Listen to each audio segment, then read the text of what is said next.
¿Eres de esas personas a las que les gusta vivir apartada del mundanal ruido?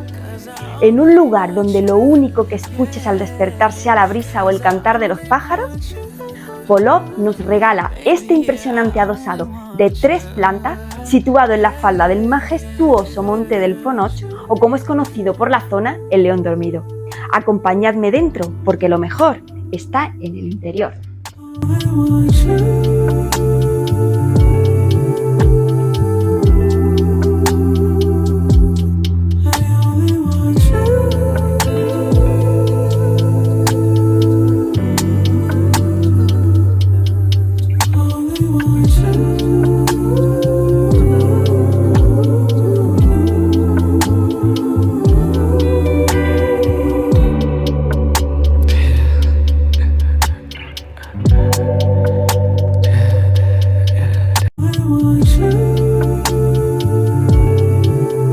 Bien, nos encontramos en la habitación principal del bungalow, una de las más espaciosas y más luminosas de la casa. ¿Y quién no muere por un buen desayuno en la cama?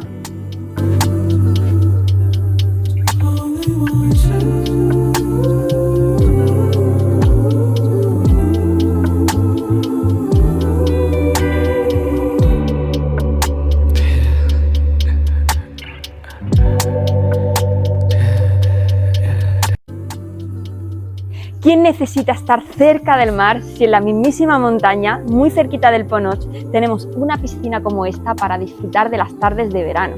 Una vez sales de la urbanización y a un paso del bungalow os encontráis con la mismísima montaña del Ponoch.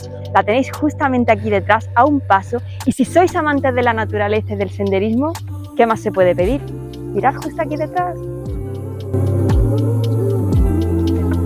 Como os he comentado, tanto esta urbanización como el propio bungalow son ideal para familia, pero sobre todo estas zonas comunes que tenemos por aquí, llenas de vegetación, de árboles, de columpios para vuestros hijos, para pasar una tarde de merienda en familia. Acompañadme, que vamos a ir a verlos.